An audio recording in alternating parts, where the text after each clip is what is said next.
सबसे पहले congratulations to all जिन लोगों का, जिन बच्चों का अच्छा स्कोर आया है। लेकिन आज मैं बात करना चाहता हूँ उन बच्चों के साथ जिनका उतना एक्सपेक्टेड स्कोर नहीं आया है। Should I take a drop? इसका आंसर बच्चा ये नहीं है कि चुटकी बजाते हुए हाँ चलो ड्रॉप ले लो, चुटकी बजे नहीं यार मत ड्रॉप लो, ऐसे नहीं होता है। Before come to this point I was going through the YouTube और वहाँ पे मैं एक्सप्लोर कर रहा था तो मुझे कुछ लोग दिखाई दिए जो प्रोमो कोड बेच रहे हैं यार। हाँ कि चलो ड्रॉप ले लो, ड्रॉप ले लो, ड्रॉप ले लो, ये लो प्रोमो कोड, बैच ज्वाइन कर लो, जल्दी से ज्वाइन कर लो, प्रिपेयर कर लो खुद को और जल्दी जल्दी डिसीजन ले लो ड्रॉप का। तो मेरा ये मानना है कि इन लोगों से सबसे पहले आप बचो, खुद को 7 डेज का वक्त दो, एक बैलेंस स्टेट में सबसे पहले आओ और उसके बाद 7 डेज के बाद आप डिसाइड करो कि आपने ड्रॉप लेना है या ड्रॉप नहीं लेना है। बेटा, I could not crack my medical entrance examination in my first attempt. I had to take a drop. I was broken, I was sad, बड़ा मैं रोया था उस वक्त। Then in my second attempt मैंने वो सब चीज़ें रेक्टिफाई की जो गलतियां मुझसे हुई थी in my first attempt and I could crack the entrance examination in my second attempt. During my MBBS for 4 years, I prepared myself for postgraduate entrance examination and in my first attempt of postgraduate medical entrance examination, I could crack several entrance examination. तो ये चीज़ें possible है। मेरे जैसा अगर average student अगर ये कर सकता है तो आप तो कर ही सकते हो। लेकिन ये चीज़ें करने से पहले सबसे मुझे ये देखना पड़ेगा कि यार मुझसे गलती कहाँ पे हुई। हमें ये देखना पड़ेगा कि क्या मेरा सिलेबस कंप्लीट नहीं हुआ। हमें ये देखना पड़ेगा कि यार मुझसे गलती क्या हुई मेरे फर्स्ट अटेम्प्ट में, कि क्या ऐसा कुछ हुआ कि मैं सिलेबस तो मैंने कंप्लीट किया लेकिन मैं रिवाइज नहीं कर पाया। क्या ऐसा कुछ हुआ यार कि मैंने सिलेबस भी कंप्लीट किया, मैंने रिवाइज भी किया, लेकिन ड्यूरिंग द एग्जामिनेशन यार मुझे ठीक से याद नहीं आ रहा था यार। क्या ऐसा कुछ मेरे साथ हुआ? क्या ऐसा कुछ मेरे साथ हुआ कि यार थोड़ा धुंधला धुंधला सा याद आ रहा था, मैं ऑप्शन के बीच कंफ्यूज हो रहा था? क्या ऐसा कुछ मेरे साथ हुआ कि मैं वक्त पे मेरे पेपर को कंप्लीट नहीं कर पाया? कहाँ पे गलती हुई? सबसे पहले मुझे उन मिस्टेक्स को, वो जो गलतियाँ हुई है उनको रेक्टिफाई करना पड़ेगा और जो चीज़ें मैंने अच्छे से की है उसको मुझे एम्पलीफाई करना पड़ेगा। अगर मैंने अच्छे से नोट्स बनाए हैं तो मुझे उन्हीं चीज़ों को और अच्छे से फॉलो करना पड़ेगा। बेटा, रेसलिंग में हारता वो नहीं है जो नीचे गिरता है, हारता वो है जो फिर से उठने से मना करता है ना, वो हारता है। तो हमें फिर से उठना है। फिर से उठने के वक्त हमें ये देखना है कि कहाँ कहाँ पे मेरी गलतियाँ हुई, नहीं तो वो गलती से फिर से वही गलती रिपीट हो जाएगी, फिर से सेम रिजल्ट मिलेगा। कुछ बच्चे होते हैं वो क्या करते हैं, सेम चीज़ें फिर से करते हैं और एक्सपेक्ट करते हैं कि रिजल्ट कुछ अलग आ जाए। रिजल्ट अलग नहीं आएगा। अगर आपने सेम चीज़ रिपीट की तो रिजल्ट वही आएगा जो इस बार आया है। तो हमें चीज़ों को एनालाइज करके उसमें इंप्रूवमेंट करना पड़ेगा ताकि हमारा जो एक्सपेक्टेड रिजल्ट है वो हमको मिल जाए। अब ये जो जर्नी है, मैं आपको फ्रैंकली बताना चाहूँगा, मैं इस जर्नी से गुजर चुका हूँ तो कुछ चीज़ें आपको पता होनी ज़रूरी है। बेटा, एंट्रेंस एग्जामिनेशन क्रैक करना ना भाई बड़ा डेडिकेशन लगता है, बड़ा डेडिकेशन लगता है इसमें। और ये जर्नी बहुत टफ जर्नी होती है क्योंकि आप एक रूम में बैठते हो और आप पढ़ाई कर रहे हो। आपके जो बैचमेट्स है वो कहीं पे एडमिशन ले लेते हैं, फिर उनका कभी कॉल आता है कि हमारे कॉलेज में अब गैदरिंग चल रहा है, कॉलेज लाइफ एंजॉय कर रहे हैं, ग्रेजुएशन की है ना, ये सब चीज़ें होती है। तो बड़ा फ्रस्ट्रेशन आता है कि एक रूम में बैठ के आप पढ़ रहे हो, पता नहीं होगा कि नहीं होगा, स्ट्रेस आता है। उन सब चीज़ों को हमें हैंडल करना पड़ता है, बड़ा डेडिकेशन के साथ चीज़ों को फॉलो करना पड़ता है। मुझे पता है कि आप जिन बच्चों के नाम देख रहे हो ना कम्युनिटी पोस्ट में या तो फिर कमेंट सेक्शन में कि उन्होंने रैंक अच्छा स्कोर लाया है, तो यार ये वो बच्चे हैं जिन्होंने, मतलब मैं आपको बताऊं कि कुछ कुछ जो हमारे लेक्चर्स थे सीरीज के, जैसे मॉलिकुलर बेसिस ऑफ इनहेरिटेंस हो गया, बायोटेक्नोलॉजी एंड इट्स एप्लीकेशन, ये जो बड़े बड़े लेक्चर्स है ना, ये 4-4 घंटे तक चल रहे थे लेक्चर्स।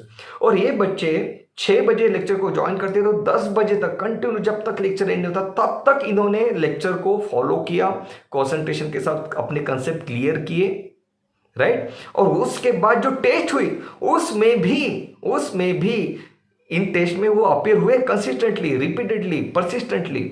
और उस टेस्ट में भी ये जो बच्चे हैं ना ये अच्छे मार्क्स लेके आते थे।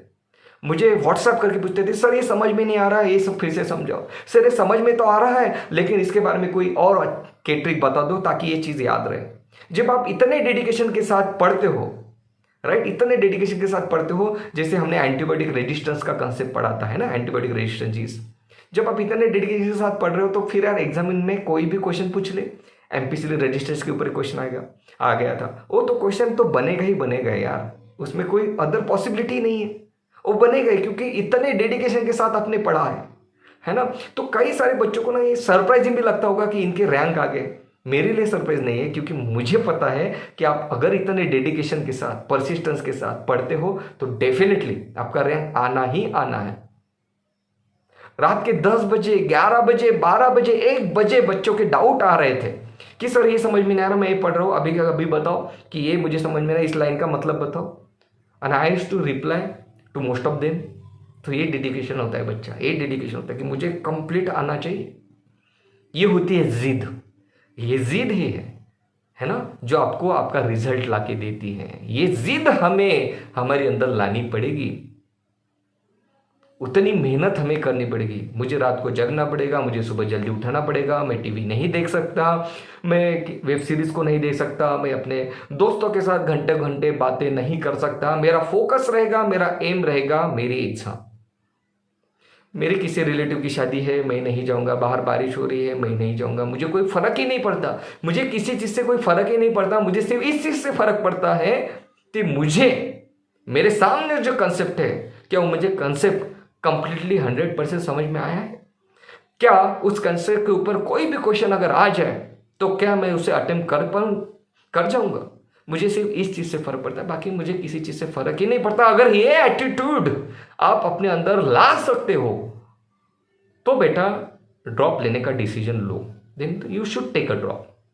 अगर आपको ये लगता है कि आगे चल के 10 साल के बाद आप ये सोचोगे कि काश यार मैं एक बार और कोशिश कर लेता तो हो जाता, अगर आपको लगता है कि ऐसे थॉट आपके माइंड में आएंगे तो अभी ड्रॉप ले लो। You should take a drop in that case. अगर आपको लगता है कि यार चलो एक काम करते हैं ना, फिर से एक बार ट्राई करके देखते हैं, तो ये जो देखने वाला अगर एटीट्यूड है तो नहीं होगा बच्चा।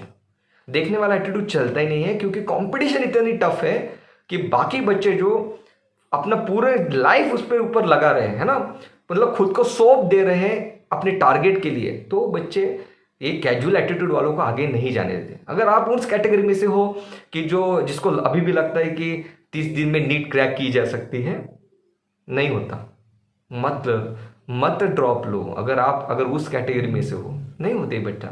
ये जो आपने देखे होंगे वीडियोस, कुछ बच्चे डालते हैं कि 30 दिन में नीट क्रैक कर लो, 20 दिन में नीट क्रैक कर लो, those are the fake videos.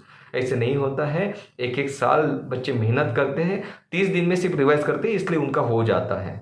30 दिन में एक्चुअल में नीट क्रैक नहीं होती, पूरा उसके ऊपर पूरा अपना फोकस देना पड़ता है, तब वो सब सवाल हमारे आते हैं। तो अगर इन सब सवालों के जवाब अगर आपके हाँ है कि हाँ मैं तैयार हुआ, अगर सक्सेस पाने के लिए जो चीज करनी पड़ेगी वो सब करने के लिए मैं तैयार हूं, अगर आपके अंदर एटीट्यूड आप ला सकते हो, तभी आप ड्रॉप लेने का डिसीजन लो। नहीं तो फिर ड्रॉप लोगे तो फिर बीच में थॉट आ जाएंगे यार कि नहीं हो गया, चलो मैं छोड़ देता हूं, तो फिर बड़ी गलत बात हो जाएगी, है ना। तो खुद को एनालाइज करो फॉर 7 डेज। कुछ मत पढ़ो, 7 डेज मत पढ़ो, सोचो खुद के बारे में, रुक जाओ, लंबी सांस लो, बैठ जाओ एक जगह पे, बैलेंस स्टेट में आओ। सबसे पहले इमोशंस में आके मत डिसीजन लेना, मेरा दोस्त ले रहा है, क्रैक कर रहा है, इसलिए मैं भी क्या कर दूं, नहीं, ऐसे नहीं होगा। फिर आप नहीं कर पाओगे ना वो क्या कहते हैं उसको यार, उसको टच, उस लेवल का टच नहीं कर पाओगे। वो जो एफर्ट्स लगते हैं ना, उस एफर्ट्स का टच नहीं कर पाओगे फिर, है ना। मेरा यही मानना है यार, 7 days, take a inform decision, the decision is yours. Thank you so much दोस्तों।